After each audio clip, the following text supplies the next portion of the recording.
Date आज 9 मई 2023। ये सब टॉपिक डिस्कस करेंगे इस क्लास में। फर्स्ट टॉपिक है ब्लैक सी ग्रेन इनिशिएटिव। ये प्रीलिम्स के लिए इम्पोर्टेंट है। ये रिसेंटली न्यूज में है। यूनाइटेड नेशन के कुछ ट्रेड ऑफिशियल हैं जो रसिया में विजिट करेंगे और ये देखेंगे इस इनिशिएटिव को दोबारा से चलाया जा सकता है या नहीं चलाया जा सकता। ये जो इनिशिएटिव है, इस इनिशिएटिव के थ्रू यूक्रेन दूसरे कंट्रीज़ को अनाज ग्रेन एक्सपोर्ट करता था, लेकिन आपको पता है रसिया और यूक्रेन का वार चल रहा है, 1 साल से युद्ध चल रहा है। इस वजह से ये जो ब्लैक सी ग्रेन इनिशिएटिव है बंद पड़ा है। इसकी वजह से यूक्रेन दूसरे कंट्रीज़ में एक्सपोर्ट नहीं कर पा रहा है अनाज। तो इसको दोबारा से रिज्यूम करने के लिए, ताकि यूक्रेन से फूड और फर्टिलाइज़र को एक्सपोर्ट किया जा सके रेस्ट ऑफ द वर्ल्ड में, खाद भी और अनाज भी, खाना भी ये एक्सपोर्ट करता है यूक्रेन। जैसे वीट हो गया, गेहूं करता है। ये जो इनिशिएटिव है किसने ब्रोकर कराया था? रसिया, यूक्रेन, यूनाइटेड नेशन और तुर्की ने बीच में इनके साथ में कराया था कि ब्लैक सी इनिशिएटिव को स्टार्ट किया जाए।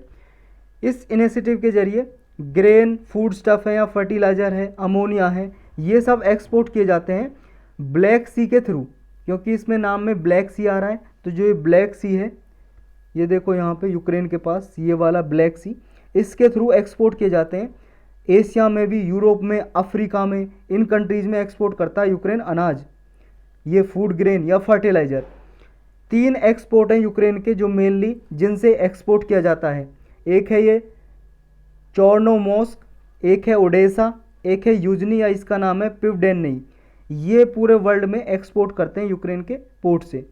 और इनसे जब ये ब्लैक सी इनिशिएटिव दोबारा से रीस्टार्ट कर दिया जाएगा, इन पोर्ट से माल भरा जाएगा शिप के जरिए, पानी के जहाज़ हैं जो उनके जरिए, और फिर पूरे वर्ल्ड में एक्सपोर्ट किए जाएंगे जो भी कंट्री यूक्रेन से अनाज खरीदता है, इंपोर्ट करता है। एक जॉइंट कोऑर्डिनेशन सेंटर बनाया गया है, मतलब ऑलरेडी बनाया गया था इसके लिए, इनिशिएटिव के लिए। इस इनिशिएटिव को इम्प्लीमेंट करता है। इस जॉइंट कोऑर्डिनेशन सेंटर में रसिया, तुर्की, यूक्रेन और यूनाइटेड नेशन से कुछ ऑफिसर लिए जाते हैं और वो आपस में कोऑर्डिनेट कराते हैं इन कंट्रीज़ का। और ये सेंटर कहाँ पे? इस्तांबुल में। तुर्की में एक शहर है इस्तांबुल, यहाँ पे देखो, ये तुर्की देख रहे हो आप। तुर्की में यहाँ पे सी ऑफ मरमरा है, सी ऑफ मरमरा। आपके पास बड़ा वाला मैप होगा, उसमें देखना सी ऑफ मरमरा है यहाँ पे। सी ऑफ मरमरा के पास एक शहर है इस्तांबुल, तुर्की में। तो वहाँ पे ये सेंटर बना हुआ है और यूनाइटेड नेशन जो है इसका सेक्रेटरीट का काम करता है इस सेंटर का। प्रोसीजर क्या है इसमें? देखो, जो वेसल होती हैं, वेसल का मतलब ये समझ लो पानी की जो जहाज़ हैं, शिप हैं, वो पार्टिसिपेट करती हैं इस ब्लैक सी इनिशिएटिव में। उनको पहले इस्तांबुल में पूरा इंस्पेक्शन किया जाता है। उनमें कोई कार्गो तो नहीं है, कार्गो का मतलब सामान तो नहीं है, पूरा खाली करके भेजा जाता है ब्लैक सी के थ्रू यूक्रेन के पोर्ट में। यूक्रेन के पोर्ट में जब ये जाते हैं, वहाँ पे 24/7 यानी कि 24 घंटे 7 दिन इन्हें मॉनिटर किया जाता है, देखा जाता है, निगरानी की जाती है कि जो वेसल हैं वो सेफ़ हैं, उनमें कोई और इलीगल एक्टिविटी तो नहीं हो रही है। फिर वापस लौटते हुए भी उन पर पूरा सेफ्टी दी जाती है ब्लैक सी से जब वापस लौटते हैं। तो अब जान लेते हैं थोड़ा ब्लैक सी के बारे में। ये देखो, यहाँ पे जो है इस्तांबुल में, यहाँ शहर है इस्तांबुल, वहाँ पे जो वेसल हैं, शिप हैं, उनकी जानकारी ली जाती है कि ये सही है, इनमें कुछ इलीगल एक्टिविटी या कोई अवैध सामान तो नहीं है। फिर यहाँ से ब्लैक सी के जरिए यूक्रेन के पोर्ट पे भेजे जाते हैं, यहाँ से सामान भरते हैं, फिर वापस आते हैं, फिर रेस्ट ऑफ द वर्ल्ड में भेजे जाते हैं। अब जान लेते हैं ब्लैक सी के बारे में। देखो, ब्लैक सी जो आपको दिखाई दे रहा है, ये ब्लैक सी के अराउंड कौन कौन सी कंट्री बॉर्डर लगाती हैं, इसके बारे में डिटेल में लेक्चर पढ़ा हुआ है ऑलरेडी, आप ज्योग्राफी की प्लेलिस्ट में देख सकते हो। यहाँ पे भी हम ब्रीफली डिस्कस कर लेते हैं। ब्लैक सी के अराउंड देखो, एक तो तुर्की है, ये जॉर्जिया है, बुल्गारिया है, इधर रोमानिया का बॉर्डर लगता है और यूक्रेन का बॉर्डर लगता है। ये कंट्रीज़ हैं जो बॉर्डर लगाती हैं इससे। और देखो, इसके जो ब्लैक सी है, सी ऑफ मरमरा और एजियन सी है, यहाँ पे एजियन सी है, इनसे जुड़ा हुआ है। अगर सी ऑफ मरमरा की बात करें हम, सी ऑफ मरमरा है वो स्टेट ऑफ बॉस्फोरस के थ्रू जुड़ा हुआ है ब्लैक सी से। स्टेट क्या बोलते हैं? स्टेट को बोलते हैं हिंदी में जल संधि। जल संधि का क्या मतलब है? ये मतलब नैरो वाटर चैनल होता है जो 2 बड़े वाटर चैनल को, मतलब 2 बड़े वाटर बॉडी को कनेक्ट करता है। जैसे मान लो ये सी ऑफ मरमरा है, ये ब्लैक सी है, बीच में एक छोटी सी पानी की, ये समझ लो नहर टाइप है, कैनाल टाइप। ये कनेक्ट कर रही है सी ऑफ मरमरा को और ब्लैक सी को कनेक्ट कर रही है। तो ये जो बीच में वाटर चैनल है, नैरो वाटर चैनल, पतला सा वाटर चैनल, इसको ही बोलते हैं स्ट्रेट इंग्लिश में, और हिंदी में बोलते हैं जल संधि। तो ये नाम है इसका, स्टेट ऑफ बॉस्फोरस। किस किस को कनेक्ट करती है? सी ऑफ मरमरा और ब्लैक सी को। और सी ऑफ मरमरा को एजियन सी से कौन कनेक्ट करता है? State of Dardanelles. तो ये आपको याद रखना है, ये पूछ ले जाते हैं मैच द फॉलोइंग में। नेक्स्ट टॉपिक है प्रोजेक्ट दंतक। ये प्रीलिम्स के लिए भी इंपॉर्टेंट है और मेंस के लिए भी, जीएस पेपर 2 और 3 के लिए। इसको देखो काफ़ी साल हो गए हैं, अभी 64th इसके जो एनिवर्सरी सेलिब्रेट की गई, प्राइम मिनिस्टर ने इसकी प्रशंसा की इस प्रोजेक्ट की। प्रोजेक्ट दंतक, दंतक किसका है, कौन चलाता है इसको? बॉर्डर रोड ऑर्गेनाइजेशन चलाती है इसको। और बॉर्डर रोड ऑर्गेनाइजेशन आप जानते हो क्या है? देखो हमारे इंडिया का जो बॉर्डर एरियाज है, बॉर्डर एरियाज में जो रोड बनाने का काम है इस बीआरओ का है, बॉर्डर रोड ऑर्गेनाइजेशन का। बाकी में तो पीडब्ल्यूडी डिपार्टमेंट बनाता है, पब्लिक वर्क्स डिपार्टमेंट बनाता है, जो आपका मिनिस्ट्री ऑफ हाईवे वो बनाती है, स्टेट की जो मिनिस्ट्री है रोड के लिए वो बनाती है। लेकिन बॉर्डर एरियाज के लिए रोड कौन बनाता है? BRO, border road organisation. और किसके अंडर काम करती है? मिनिस्ट्री ऑफ डिफेंस, रक्षा मंत्रालय के अंडर काम करती है। इसी का ये प्रोजेक्ट है प्रोजेक्ट दंतक। तो इसमें क्या होता है प्रोजेक्ट दंतक में? इसमें देखो जो भूटान है, भूटान से हमारी कनेक्टिविटी करते हैं। भूटान में रोड बनाना, एयरपोर्ट बनाना, बहुत सारे काम किए हैं इस प्रोजेक्ट दंतक के थ्रू। और इंडिया और भूटान की कनेक्टिविटी के लिए इंफ्रास्ट्रक्चर बनाना, रोड बनाना, रेलवे बनाना, ऐसे काम करता है ये बॉर्डर रोड ऑर्गेनाइजेशन। रेलवे तो इसमें जनरली नहीं होता, इसमें रोड ही होता है, क्योंकि इसका मेनली काम है इंफ्रास्ट्रक्चर और रोड वगैरह बनाना। तो प्रोजेक्ट दंतक में देखो ये मिनिस्ट्री ऑफ डिफेंस के अंडर बीआरओ काम करता है। इसमें ओवरसीज प्रोजेक्ट देखे जाते हैं। ये जो प्रोजेक्ट दंतक है 24 अप्रैल 1961 को चलाया गया था, जिसमें देखो उस टाइम पे 3rd किंग थे भूटान के, जिग्मे दोरजी वांगचुक, और इंडिया की तरफ से इंडिया के प्राइम मिनिस्टर थे जवाहरलाल नेहरू। इन दोनों ने इस एग्रीमेंट को साइन किया था प्रोजेक्ट दंतक को चलाने के लिए। इसका फोकस ये होता है कि भूटान में जो रिमोट एरियाज हैं, दूर दराज के इलाके हैं, वहाँ पे कनेक्टिविटी बनाई जाए, इंफ्रास्ट्रक्चर बनाया जाए, रोड बनाया जाए। इसमें भूटान में मोटरेबल रोड बनाए हैं जिन पे मोटर गाड़ी चल सकती हैं। 1968 में कई सारे और रोड बनाए। ये रोड के आपको नाम याद करने की कोई ज़रूरत नहीं है, बस ये याद रख लो कि इसने कनेक्टिविटी के लिए काफ़ी रोड बनाए हैं, इंफ्रास्ट्रक्चर बनाया है बॉर्डर रोड ऑर्गेनाइजेशन ने। हाइड्रो पावर इंफ्रास्ट्रक्चर भी बनाया है, टेलीकम्युनिकेशन इंफ्रास्ट्रक्चर भी बनाया है, कई सारे इंफ्रास्ट्रक्चर में इसने काम किया है बीआरओ ने। और इसकी वजह से इंडिया को क्या फ़ायदा होता है? देखो इसमें क्या है, इंडिया और भूटान से दोनों से लोकल वर्कर्स लिए जाते हैं प्रोजेक्ट दंतक में, जिसके थ्रू ये बीआरओ बॉर्डर रोड ऑर्गेनाइजेशन काम करता है। तो वहाँ पे लोगों को रोज़गार भी मिलता है और इंडिया और भूटान की बॉर्डर कनेक्टिविटी भी हो जाती है। आपस में जब कनेक्टिविटी होगी, अच्छे रोड होंगे, तो ट्रेड भी इंक्रीज होगा, एक दूसरी कंट्री की बायलैटरल कोऑपरेशन बढ़ेगी, सहयोग बढ़ेगा। तो ये सारे फ़ायदे हैं इससे। नेक्स्ट टॉपिक है काला धन। इसकी प्रोनाउंसिएशन कुछ और भी हो सकती है, कलाधन या कालाधन या कालाधन। कालाधन multi modal transit transport project, ये रिसेंटली न्यूज़ में है। इसमें क्या है, अभी रिसेंटली इंडिया ने एक वेसल भेजा है। वेसल का मतलब ये समझ लो, शिप ही समझ लो, पानी का जहाज। ये कहाँ से भेजा है? श्यामा प्रसाद मुखर्जी पोर्ट से। देखो पहले इस पोर्ट का नाम कोलकाता पोर्ट हुआ करता था। कोलकाता, कोलकाता आप सभी जानते हो कहाँ पे? वेस्ट बंगाल में कोलकाता। कोलकाता में पोर्ट है एक बंदरगाह, बंदरगाह आप जानते हो पोर्ट क्या होती है। तो कोलकाता पोर्ट का नाम चेंज करके रख दिया है ये श्यामा प्रसाद मुखर्जी पोर्ट। यहाँ से एक वेसल भेजा म्यांमार के सितवे पोर्ट में, इस वजह से ये न्यूज में आया प्रोजेक्ट। तो इस प्रोजेक्ट है क्या, हमारे लिए क्यों इम्पोर्टेंट है, ये काफ़ी ज़्यादा हमारे लिए ज़रूरी है जानना। ये प्रीलिम्स के लिए भी इम्पोर्टेंट है और जीएस पेपर 2 के लिए भी और 3 के लिए। तो जानते हैं पहले इसके बारे में, कालाधन मल्टी मॉडल ट्रांजिट प्रोजेक्ट। देखो यहाँ पे है श्यामा प्रसाद मुखर्जी पोर्ट, यहाँ से ये देखो बे ऑफ बंगाल के थ्रू शिप में जाता है, सामान हमें भेजना है। तो फिर यहाँ म्यांमार का ये सितवे पोर्ट है, सितवे पोर्ट से फिर यहाँ पे जाएगा पलेतवा नाम के जगह पे। यहाँ पे इनलैंड वाटर है, एक कालाधन नाम की एक ये रिवर है, रिवर के थ्रू ही जाता है यहाँ से, जो वेसल है वो रिवर से होते हुए जाता है। फिर ये प्लेतवा से ये कलेतवा पे जाएगा यहाँ पे, और फिर यहाँ से देखो ये इंडिया का पार्ट आ गया मिजोरम।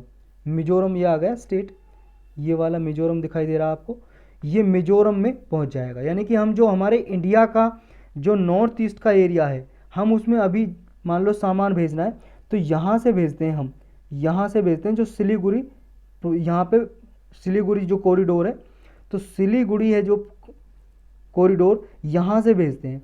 तो यहाँ से टाइम भी बहुत ज़्यादा लगता है और बहुत ज़्यादा ये लंबा प्रोसेस भी है, और यहाँ पे कंजेशन ज़्यादा होता है क्योंकि जो सिलीगुड़ी कॉरिडोर है वो बहुत ही छोटा सा एरिया है, तो उस पर ज़्यादा कंजेशन रहता है, ज़्यादा भीड़ रहती है। तो इसी को रिड्यूस करने के लिए हमने ये प्रोजेक्ट बनाया कि इंडिया के यहाँ से कोलकाता पोर्ट है जिसका अभी नाम श्यामा प्रसाद मुखर्जी पोर्ट है, वहाँ से सीधा हम ये सितवे पोर्ट पे जाएंगे। म्यांमार से हमने ये किया है कोऑपरेशन, और यहाँ से फिर सीधा नॉर्थ ईस्ट में मिजोरम में, मेघालय, असम, यहाँ पे कोई मान लो सामान भेजना है तो यहाँ के थ्रू भेज सकते हैं। तो ये है कालाधन मल्टी मॉडल ट्रांजिट प्रोजेक्ट। इसमें देखो बे ऑफ बंगाल के थ्रू ये लिंक किया जाता है। ये इंडिया और म्यांमार का जॉइंट ये एफर्ट है, और इसमें कार्गो जो सामान लिया जाता है ईस्टर्न पोर्ट है इंडिया के, वहाँ से म्यांमार तक, और उसके थ्रू म्यांमार के थ्रू नॉर्थ ईस्ट का जो एरिया है हमारे इंडिया का वहाँ तक पहुँचाया जाता है। ये जो पोर्ट वगैरह डेवलप किए हैं इंडिया ने इसमें ऐड दी है, यानी कि अनुदान दिया, सहायता की है म्यांमार की सितवे पोर्ट को डेवलप करने के लिए। कोलकाता से ये होते हुए सितवे पोर्ट में जाता है। जो सितवे सी पोर्ट है म्यांमार का, वो म्यांमार के रखीने स्टेट में आता है।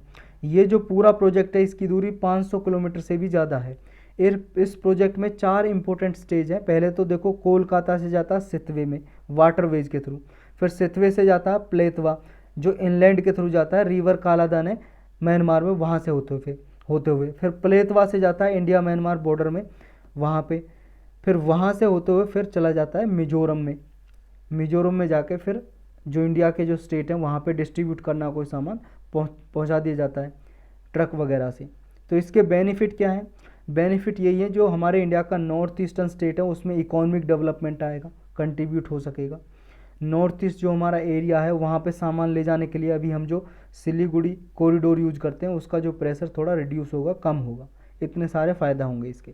तो यही था इसके बारे में। नेक्स्ट टॉपिक है आर्टिकल 355। आप सबको पता है जो म्यांमार में अभी म्यांमार नहीं, मणिपुर जो हमारा स्टेट है मणिपुर में वायलेंस हो रहा है, हिंसा हो रहा है। क्यों हो रहा है?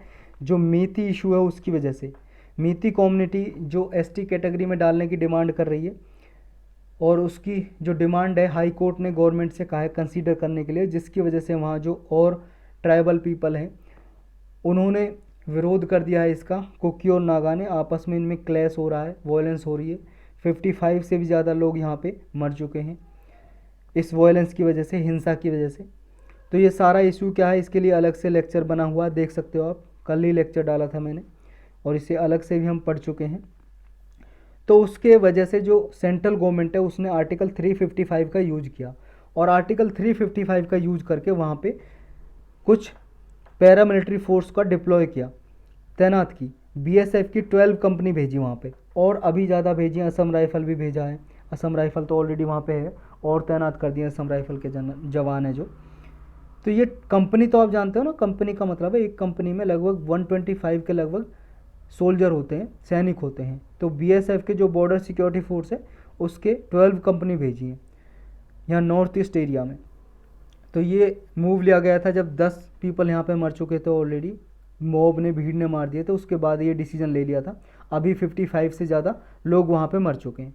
तो मेनली हमें इसमें जानना है कि आर्टिकल 355 हमारे इंडियन कॉन्स्टिट्यूशन है में जो है वो किस तरह से सेंट्रल गवर्नमेंट को पावर देता है और क्या पावर है। अगर हम इसकी एग्जैक्ट डेफिनेशन पढ़ें आर्टिकल 355 में क्या लिखा है, तो वो लिखा है कि it shall be the duty of union to protect every state against external aggression and internal disturbance and to ensure that the government of every state is carried on in accordance with the provision of the constitution.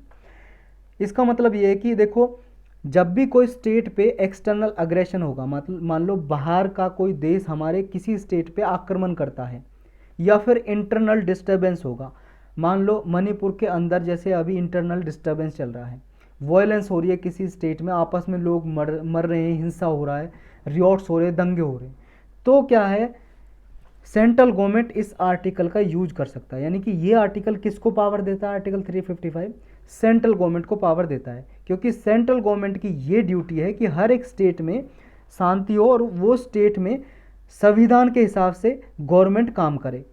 तो इसकी वजह से इस article का use करके central government force तैनात कर सकता है। तो अभी फोर्स जो तैनात की है वहाँ पे बीएसएफ की या असम राइफल के और जवान, तो ये किस आर्टिकल का यूज करके, आर्टिकल 355। और इसमें दो वर्ड आपको ये याद रखने हैं, एक्सटर्नल अग्रेशन और इंटरनल डिस्टर्बेंस। इनके आधार पे सेंट्रल गवर्नमेंट किसी भी स्टेट को प्रोटेक्ट करने के लिए कोई भी जो बीएसएफ है या असम राइफल है या फिर और पैरामिलिट्री फोर्स है या जो हमारी मिलिट्री है, किसी को भी भेज सकती है किसी भी स्टेट में अगर वहाँ पे इंटरनल डिस्टर्बेंस हो रहा है या एक्सटर्नल अग्रेशन हुआ है।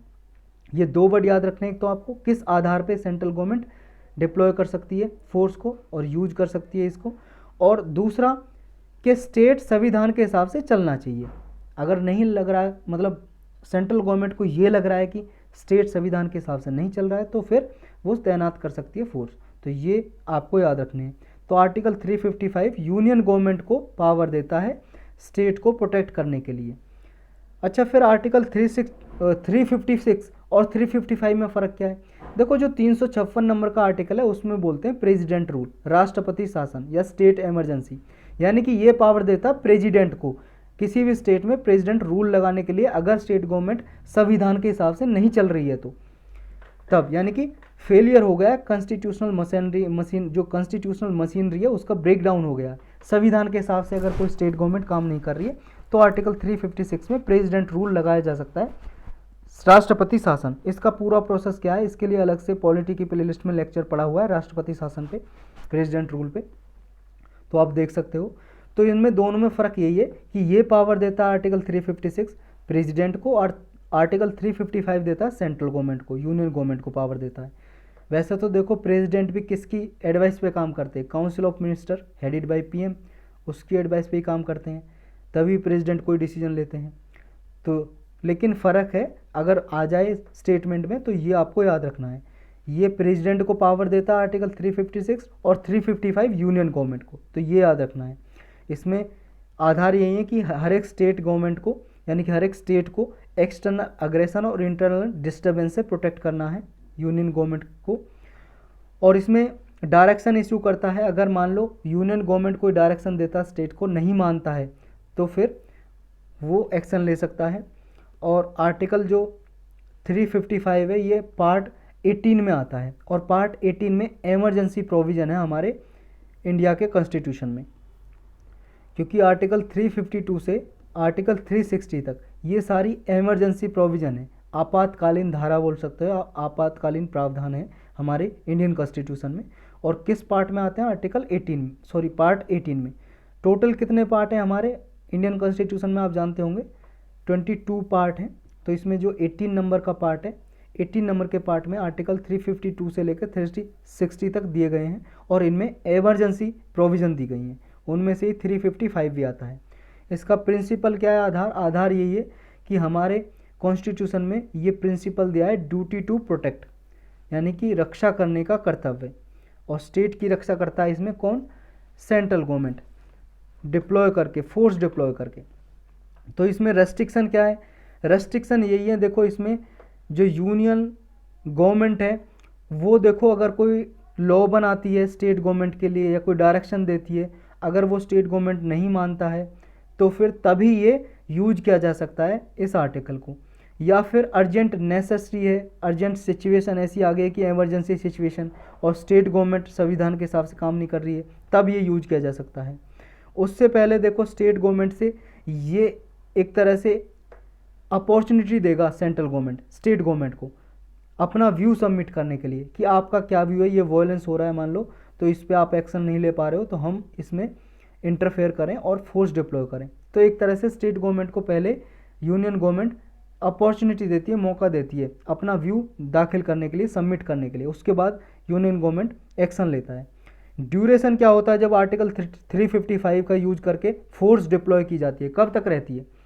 देखो संविधान में तो कोई टाइम पीरियड दिया नहीं हुआ है कि इतने समय तक रहेगी, लेकिन जनरली ये है कि सुप्रीम कोर्ट के बहुत सारे इसमें फैसले आए, वर्डिक्ट आए, तो उनके हिसाब से जब भी मान लो सिचुएशन नॉर्मल हो जाती है तो स्टेट गवर्नमेंट रिक्वेस्ट कर सकती है सेंट्रल गवर्नमेंट से कि अब नॉर्मल सिचुएशन है, अब आर्टिकल 355 का आप यूज हटा दो और अपनी फोर्स को वापस ले लो। इसमें जो इम्पोजिशन किया जाता है, कौन कौन सी सिचुएशन है ये देखो। एक तो यूनियन डायरेक्शन देता है, किस वजह से, सिक्योरिटी ऑफ इंडिया के लिए, या यूनिटी और इंटीग्रिटी ऑफ इंडिया, इसको अगर कोई थ्रेट है, कोई नुकसान है, तब इसका यूज किया जा सकता है, यानी कि हमारे राष्ट्र की सुरक्षा के लिए, एकता और अखंडता के लिए। अगर किसी स्टेट में वॉयलेंट एक्टिविटी हो रही है तब यूज किया जा सकता है, और पब्लिक ऑर्डर मेंटेन करने के लिए किया जा सकता है अगर स्टेट कंट्रोल नहीं कर पा रहा है तो। जुडिशियल रिव्यू का स्कोप है क्या, देखो सुप्रीम कोर्ट के कई जजमेंट आए हैं, उनके हिसाब से इसका जुडिशियल रिव्यू किया जा सकता है। अगर देखो आर्टिकल 355 का यूज किया है सेंट्रल गवर्नमेंट ने, किस आधार पे किया है, इस आधार को जानने के लिए सुप्रीम कोर्ट जुडिशियल रिव्यू कर सकता है या हाई कोर्ट जुडिशियल रिव्यू कर सकता है। जुडिशियल रिव्यू का मतलब ये है कि जो सेंट्रल गवर्नमेंट ने डिसीजन लिया वो सही था या गलत था, ये देख सकता है कोर्ट। हाई कोर्ट देख सकते हैं, सुप्रीम कोर्ट या हाई कोर्ट जुडिशियल रिव्यू कर सकते हैं। और ये देखा जा सकता है कि जब ये डिसीजन लिया किसी के फंडामेंटल राइट का उल्लंघन तो नहीं हुआ है, मौलिक अधिकारों का उल्लंघन तो नहीं हुआ है, और कॉन्स्टिट्यूशनल प्रोविजन है जो उनका उल्लंघन तो नहीं हुआ है, ये सब कुछ देखा जाता है इसमें जुडिशियल रिव्यू में। तो यही था इसके बारे में। नेक्स्ट टॉपिक है national Centre for Good governance. ये प्रीलिम्स के लिए भी इंपॉर्टेंट है और जीएस पेपर 2 के लिए। देखो जो national Centre for Good governance है, ये सिविल सर्वेंट को ट्रेनिंग देता है। जैसे आप यूपीएससी की तैयारी कर रहे हो, यूपीएससी के बाद आप सिविल सर्वेंट बनोगे, सिविल सर्विस एग्जाम की तैयारी कर रहे हो, आईएएस आईपीएस कुछ भी, तो उसके बाद आपकी जो ट्रेनिंग होती है उसके लिए आप स्टार्टिंग में मसूरी जाते हो। उत्तराखंड में एक प्लेस है मसूरी, वहाँ पे जाते हो, वहाँ पे एक अकेडमी बनी हुई है, उस अकेडमी ने ये सेंटर बना हुआ है national Centre for Good governance. ये ट्रेनिंग देता है सिविल सर्वेंट को। अभी इसने देखो बांग्लादेश के जो सिविल सर्वेंट है उनको ट्रेनिंग दी है कैपेसिटी बिल्डिंग प्रोग्राम के अंदर। तो इस वजह से ये न्यूज में आया। तो इस सेंटर के बारे में जान लेते हैं डिटेल में। तो ये गुड गवर्नेंस को प्रमोट करने के लिए काम करता है। पहले जानते हैं गुड गवर्नेंस क्या है। देखो बहुत ही इंपॉर्टेंट है, लगभग हर साल गुड गवर्नेंस से एक क्वेश्चन तो आता ही आता है। एथिक्स में भी पूछ ले जाता है, जीएस पेपर 2 में भी पूछ ले जाता है। तो स्पेशल लेक्चर बना हुआ है पॉलिटी के प्लेलिस्ट में गुड गवर्नेंस के रिगार्डिंग, आप वहाँ पे देख सकते हो। गुड गवर्नेंस का मतलब है अच्छा शासन, अच्छा प्रशासन। क्या क्या आता है गुड गवर्नेंस में, ये सब आता है। देखो अकाउंटेबल, गवर्नमेंट अकाउंटेबल हो। गवर्नेंस का मतलब तो जानते हो शासन प्रशासन। देखो गवर्नमेंट क्या है, सरकार जो काम करती है उसको बोल देते हैं गवर्नेंस, शासन। तो ये गुड गवर्नेंस में अकाउंटेबल, यानी कि गवर्नमेंट अकाउंटेबल हो, जो ऑफिसर काम कर रहे हैं वो अकाउंटेबल हो। ट्रांसपेरेंट मैनर में, पारदर्शिता से काम करें। रेस्पॉन्सिव भी हों, इक्विटेबल और इंक्लूसिव भी हों, मतलब समान रूप से जो रिसोर्सेज हैं उनको बांटें, और समावेशी हों, सब में बराबर बांटें। कोई भी मान लो फैसिलिटी दे रहे हैं किसी भी पब्लिक को। इफेक्टिव और एफिशिएंट भी हों, रूल ऑफ द लॉ को भी फॉलो करें, ऐसा नहीं है कि अपनी मनमर्जी चला रहे हैं, जो लॉ बना हो उसके आधार पर काम करें। पार्टिसिपेटरी हो, लोगों की भी भागीदारी हो, लोगों की भागीदारी होगी तो ज़्यादा ट्रांसपेरेंसी और आएगी। कंसेंसस ओरिएंटेड हो, ये सब आते हैं गुड गवर्नेंस में, ये आप लिख सकते हो। और गुड गवर्नेंस के बारे में डिटेल में वहाँ पे लेक्चर देख सकते हो, पॉलिटी की प्लेलिस्ट में पढ़ा हुआ है। अब जानते हैं सेंटर के बारे में। National Centre for Good governance 2014 में बनाया था ये, जो ministry of personal and public governance and pension है, इसके अंडर ये काम करता है। ऑटोनोमस इंस्टीट्यूशन है, अपने लिए खुद रूल्स रेगुलेशन बना सकता है। गवर्नमेंट्स को, ये देखो गवर्नमेंट को गवर्नेंस के लिए रिफॉर्म लेने उसके लिए सहायता करता है। इससे पहले जो इसका नाम था अलग था, ये था national institute of administrative research. ये 1995 में बनाया था लबासना ने। लबासना आप जानते हो, Lal Bahadur Shastri National Academy of Administration, Mussoorie में है, जो सिविल सर्वेंट को ट्रेनिंग देती है। तो 1995 में ये बनाया था national institute of administrative research, लेकिन बाद में इसका नाम चेंज कर दिया, national Centre for Good governance नाम कर दिया, अब यही नाम है इसका। तो ये गवर्नेंस से कोई भी इशू है लोकल या स्टेट नेशनल लेवल पे, सभी सेक्टर के लिए ये एक तरह से इशू को सॉल्व करता है, डील करता है। सेंटर देखो गवर्नेंस के एरिया में, पॉलिसी रिफॉर्म में, कैपेसिटी बिल्डिंग में, सिविल सर्वेंट को ट्रेनिंग देनी हो, इनके लिए इससे एडवाइस लेता है सेंट्रल गवर्नमेंट। कोई पॉलिसी बनानी हो ट्रेनिंग के रिगार्डिंग तो इससे एडवाइस लेता है। सिविल सर्वेंट को हमारे इंडिया में ट्रेनिंग देता है और भी डेवलपिंग कंट्रीज़ में ये ट्रेनिंग देता है। जैसे बांग्लादेश के जो सिविल सर्वेंट है उनको अभी ट्रेनिंग दी।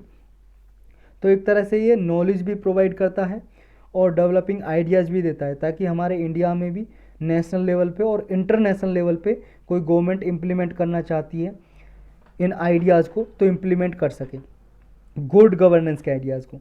तो ये national Centre for Good governance है। ये देखो एलिमेंट्री एजुकेशन है, जो प्राइमरी एजुकेशन है उनको भी डिस्ट्रिक्ट या ब्लॉक लेवल पे एडवाइस देता है। कैपेसिटी बिल्डिंग अगर पंचायती राज इंस्टीट्यूशन में है उनके लिए भी ये रूल्स रेगुलेशन तो नहीं बोल सकते, यानी कि पॉलिसी के लिए एक तरह से सहायता करता है, हेल्प करता है। लर्निंग के लिए पार्टिसिपेटरी मॉडल तैयार करता है, रूरल डेवलपमेंट के लिए मॉडल तैयार करता है, कोऑपरेटिव्स के लिए, पब्लिक सेक्टर मैनेजमेंट के लिए ये पॉलिसी तैयार करता है, उनमें सहायता देता है। पॉलिसी तैयार नहीं करता बल्कि सहायता देता है उनकी पॉलिसी बनाने के लिए। जो ये सेंटर है इसके लिए गवर्निंग बॉडी है, और गवर्निंग बॉडी के चेयरमैन कौन होते हैं? Cabinet secretary. और cabinet secretary under the prime minister काम करते हैं, अंडर द प्राइम मिनिस्टर। तो कैबिनेट सेक्रेटरी इस गवर्निंग बॉडी के अध्यक्ष होते हैं, जो इस National Centre for Good Governance को गवर्न करती है। तो यही था इसके बारे में। नेक्स्ट टॉपिक है पीएम केयर्स फंड। इसके बारे में कई बार हम पढ़ चुके हैं, अलग से लेक्चर भी बना हुआ है पॉलिटी की प्लेलिस्ट में। अभी हम ब्रीफली डिस्कस करेंगे, रिसेंटली न्यूज़ में था, क्योंकि देखो पिछले 3 साल में 535.44 करोड़ रुपए आ गए इस फंड में। ये समझ लो एक फंड है ये, इसमें कोई भी डोनेट कर सकता है, दान कर सकता है। ये प्रीलिम्स के लिए भी इम्पोर्टेंट है और जीएस पेपर 2 के लिए भी इम्पोर्टेंट है, मेंस में। कब बनाया गया था ये फंड?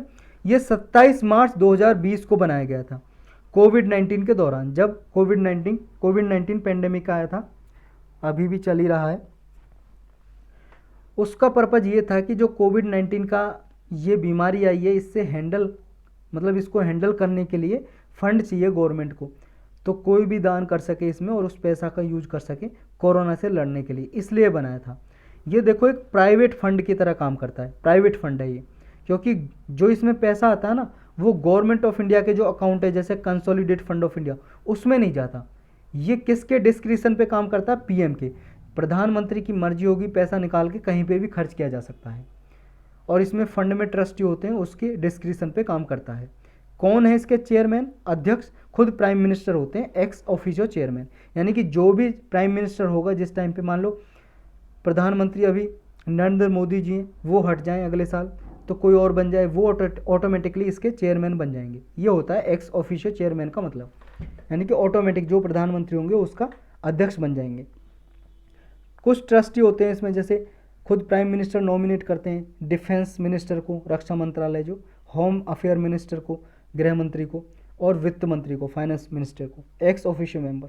ये ऑटोमेटिकली, ये भी देखो नॉमिनेट नहीं किए जाते बल्कि ऑटोमेटिकली बन जाते हैं ट्रस्टीज़ के, एक्स ऑफिशियो ट्रस्टी। जो भी डिफेंस मिनिस्टर होगा ऑटोमेटिक ट्रस्टी बन जाएगा, जो भी गृह मंत्री और फाइनेंस मिनिस्टर होगा ऑटोमेटिक इसका ट्रस्टी बन जाएगा। 3 ट्रस्टी प्राइम मिनिस्टर ने नॉमिनेट किए हैं। एक है जज थे, रिटायर्ड जज केटी थॉमस, इनको नॉमिनी ट्रस्टी बनाया था इस पीएम केयर फंड का। करिया मुंडा को बनाया था, रतन टाटा को बनाया था इसका चेयरमैन। बेनिफिट क्या है इसके? देखो बेनिफिट ये है, इसमें जो भी डोनेशन दी जाती है वो एग्जम्पशन होता है इसमें, यानी कि जो भी इसमें पैसा आ रहा है उस पर कोई टैक्स नहीं लगता, 100% टैक्स फ्री होता है। इनकम टैक्स एक्ट है जो 1961 का, उसके अंडर इसमें टैक्स में छूट दी हुई है। और देखो इसमें क्या है, जो भी मान लो दान देगा जितना पैसा, उस पर कोई टैक्स नहीं देना पड़ेगा किसी को भी, जो भी आदमी दान भी करेगा इसमें। दूसरा ये है कि अगर इसमें दान करेगा वो CSR में काउंट होगा, कॉर्पोरेट सोशल रिस्पॉन्सिबिलिटी है जो, उसमें काउंट होगा। ये आपको पता है क्या है, बहुत बार हम डिस्कस कर चुके हैं इसको, CSR क्या होता है। देखो बड़ी बड़ी कंपनियां हैं जो, जिनका एक टर्नओवर सर्टेन लिमिट से ज़्यादा होता है, लगभग 500 करोड़ से ज़्यादा जिनका टर्नओवर है पर ईयर, उनका जो पिछले 3 साल का एवरेज होता है उसका 2% प्रॉफिट ये इसको CSR में खर्च करना पड़ता है। कहीं भी मान लो कोई ड्रिंकिंग वाटर फैसिलिटी बना दी कंपनी ने, या कोई रोड बनवा दिया, स्कूल बना दिया, हॉस्पिटल बनवा दिया, इस तरह के काम करने होते हैं लोगों की भलाई के लिए। तो ये होता है कॉर्पोरेट सोशल रिस्पॉन्सिबिलिटी, यानी कि कंपनियों की सामाजिक एक तरह से उत्तरदायित्वता है, रिस्पॉन्सिबिलिटी है, वो काम करें समाज के लिए। तो अगर कोई मान लो कंपनी इसमें फंड में दान देती है तो वो ऑलरेडी CSR में काउंट होगा। इसमें देखो बाहर से भी फंड रिसीव किया जा सकता है, कोई विदेश में मान लो कोई कंपनी है विदेश या कोई गवर्नमेंट है वो इसमें दान करना चाहती है PM केयर फंड में कर सकती है। और देखो जब कोई बाहर से फंड आता है तो वो फकरा एक्ट के अंदर आता है, फॉरेन कंट्रीब्यूशन रेगुलेशन एक्ट है उसके दायरे में आता है, लेकिन PM केयर फंड इसके दायरे में नहीं आता, इसको छूट है। इस पे देखो PM केयर फंड पे फकरा की जो है रूल है, इसके जो प्रोविज़न है वो लागू नहीं होंगी, ये आपको याद रखना है। और देखो ये भी कहा है गवर्नमेंट ने कि ये गवर्नमेंट ऑफ इंडिया एक्ट का कोई फंड नहीं है, एक प्राइवेट फंड की तरह काम करता है, ट्रस्ट की तरह काम करता है। तो इसमें क्या है RTI के द्वारा भी इंफॉर्मेशन नहीं ली जा सकती, तो RTI के अंदर भी नहीं आता है ये। तो यही था इसके बारे में, और टॉपिक भी यही थे, कुछ वन लाइनर टॉपिक हैं जो न्यूज़ में थे, इनको जान लेते हैं। एक काली टाइगर रिजर्व है, ये न्यूज़ में था, काली टाइगर रिजर्व। ये कहाँ पे, इसकी लोकेशन आपको पता होनी चाहिए। देखो कर्नाटक की उत्तर कन्नड़ डिस्ट्रिक्ट में है ये, कर्नाटक की उत्तरा या उत्तर कन्नड़ डिस्ट्रिक्ट है, उसमें है काली टाइगर रिजर्व। इसका देखो पहले नाम हुआ करता था, इसका नाम दंडेली अंसी टाइगर रिजर्व।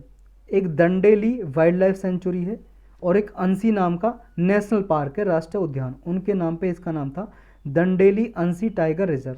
लेकिन बाद में काली टाइगर रिजर्व इसका नाम चेंज कर दिया। तो इसका रखना है आपको याद, कहाँ पे है ये। एक बांधवगढ़ नेशनल पार्क राष्ट्रीय उद्यान न्यूज में था, बांधवगढ़ नेशनल पार्क, हिंदी में नेशनल पार्क को बोलते हैं, राष्ट्रीय उद्यान। तो बांधवगढ़ नेशनल पार्क मध्य प्रदेश में, ये आपको पता होना चाहिए, इससे कई बार क्वेश्चन पूछ चुका है। यहाँ पे जो बारहसिंगा मिलता है, एक मतलब हिरन मिलता है, हिरन की प्रजाति है, तो ये हार्ड सरफेस में रहता है, इसके बारे में पूछा था प्रीलिम्स में क्वेश्चन। एक टाइटल 42 इनिशिएटिव है, टाइटल 42 प्रोजेक्ट या इनिशिएटिव, ये किसका है? ये अमेरिका का है। ये कोविड-19 जब आया था ना, उसमें रेस्ट्रिक्शन लगाने के लिए टाइटल 42 ये इनिशिएटिव चलाया था US ने, अमेरिका ने। किस लिए चलाया था? देखो अमेरिका में क्या है, बहुत सारे माइग्रेंट आते हैं, उनको रोका जाए। ये मैक्सिको बॉर्डर से जो माइग्रेंट आते हैं यहाँ पे इलीगल अवैध तरीके से आ जाते हैं लोग, उनको रोका जाए। और अगर कोई माइग्रेंट अवैध तरीके से आया उसको बैन किया जाए और वापस भेजा जाए, इसके लिए टाइटल 42 चलाया था US ने। ये रिसेंटली न्यूज़ में था, 2020 में चलाया था। सोचो ये अब तक ये न्यूज़ में बना हुआ है, कभी भी पूछा जा सकता है। एक तुंगनाथ टेम्पल न्यूज़ में था, तुंगनाथ टेम्पल, ये कहाँ पे टेम्पल, इसकी लोकेशन आपको पता होनी चाहिए। ये उत्तराखंड की रुद्रप्रयाग डिस्ट्रिक्ट में है, उत्तराखंड की रुद्रप्रयाग डिस्ट्रिक्ट में है तुंगनाथ टेम्पल। और देखो पूरे वर्ल्ड में सबसे ऊंचा शिव टेम्पल है ये, मतलब सबसे ऊंचे का मतलब जो सबसे ज़्यादा ऊंचाई पे है, सरफेस, सी सरफेस से, क्योंकि पहाड़ों पे बना हुआ है ये, तो सी सरफेस से ऊंचाई देखेंगे तो इसकी सबसे ऊंची है। और पूरे वर्ल्ड में हाईएस्ट शिव टेम्पल है ये तुंगनाथ टेम्पल, उत्तराखंड के रुद्रप्रयाग डिस्ट्रिक्ट में। एक देखो ये डिसीज़ न्यूज़ में थी, थैलासीमिया, इसकी प्रोनाउंसिएशन कुछ और भी हो सकती है, थैलासीमिया। ये डिसीज़ एक जेनेटिक डिसीज़ है। कई बार देखो मैच द फॉलोइंग में पूछ लेते हैं कि इनमें जेनेटिक डिसीज़ कौन सी नहीं है। जेनेटिक डिसीज़ को हिंदी में बोलते हैं अनुवांशिक बीमारी, यानी कि जो बीमारी ऐसी है जो हमारे माता पिता से हम में आती है, उसे बोलते हैं जेनेटिक डिसीज़ या अनुवांशिक बीमारी। तो थैलासेमिया भी ये एक जेनेटिक डिसीज़ है। किसकी वजह से होती है? बॉडी में जब हीमोग्लोबिन की कमी हो जाती है उसकी वजह से होती है। हमारे ब्लड में होता है ना हीमोग्लोबिन, रेड ब्लड सेल में लाल रक्त लाल रक्त कणिकाएँ ऐसा बोलते हैं ना हिंदी में। तो वो जो रेड ब्लड सेल्स हैं, लाल रक्त कोशिकाएं हैं जो हमारी, उनमें हीमोग्लोबिन की कमी जब हो जाती है तो ये बीमारी होती है, और ये एक जेनेटिक डिसीज़ है, ये आपको याद रखना है। तो यही टॉपिक थे इस लेक्चर में।